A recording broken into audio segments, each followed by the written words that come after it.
If you haven't already, I highly recommend that you watch the first 2 videos in this series on authoring love, as they form the foundation for this video.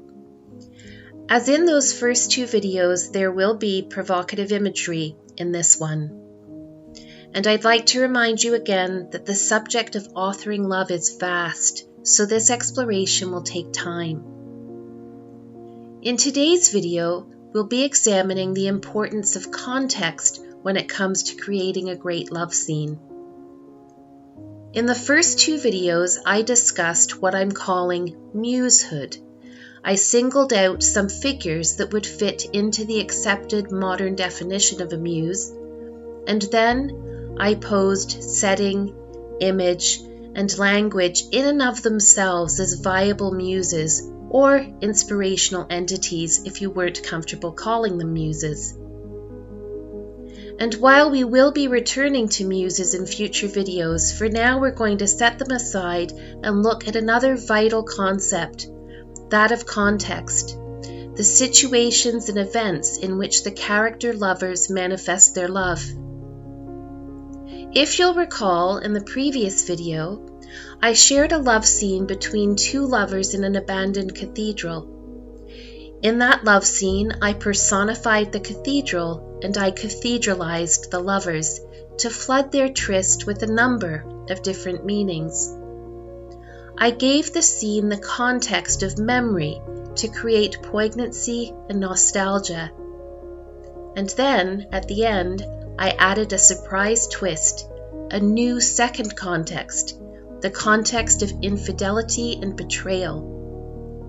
With this new context, suddenly you realize the older man remembering the scene is also remembering how he and his lover were both betraying his brother.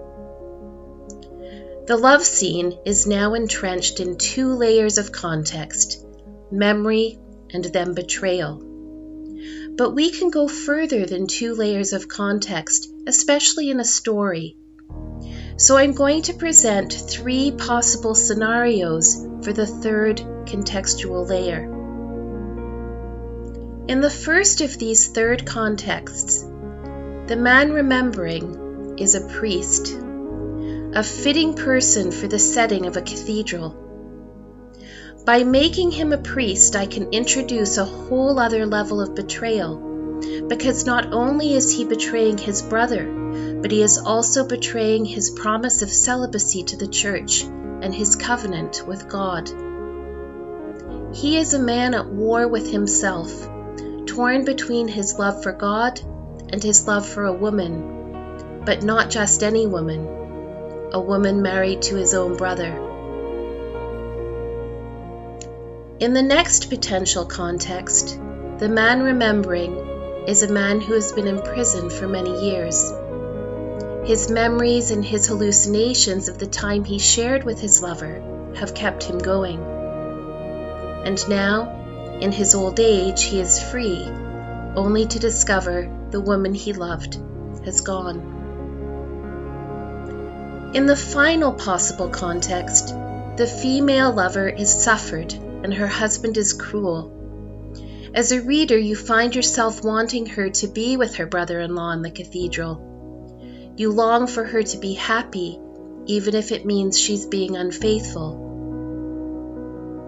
Any one of these scenarios, the man who has endured an inner war between his love for God and his love for a woman, the man who has finally left prison only to realize his love is no more, the woman suffering at the hands of a ruthless husband, a woman desperate to be loved.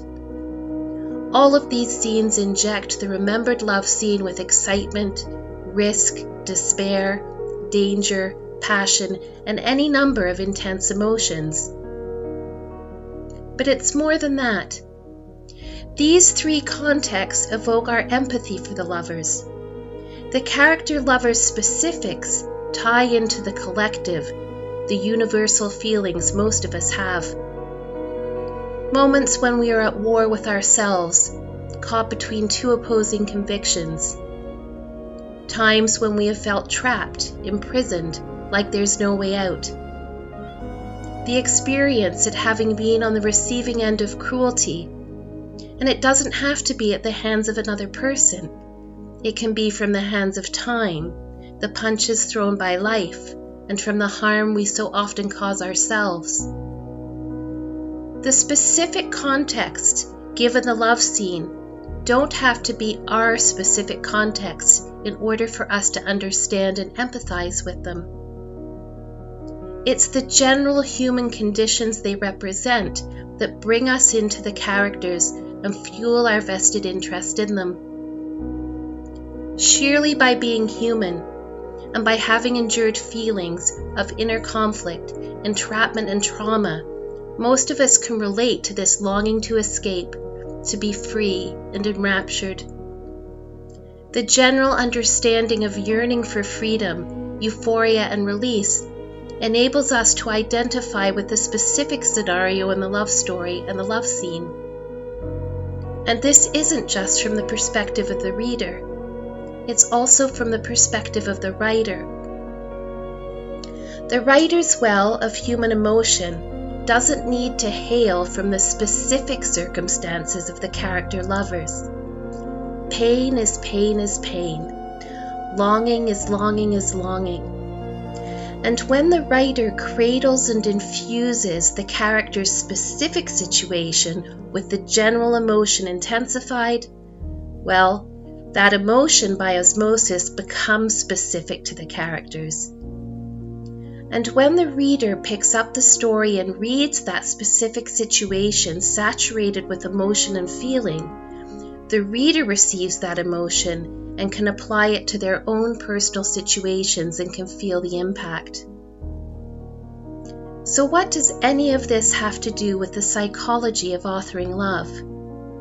Well, the underpinning mindset of everything I've brought up so far is the philosophy or the mindset of interconnectedness between the elements of the scene and the story, between the character lovers and their specific contexts and circumstances, no matter how many and how intricate those contexts and circumstances are, between the writer and the character lovers, between the character lovers and the reader, between the reader and the writer, and last but not least, between art and life, something we will go into further as we continue to explore the mind of the writer.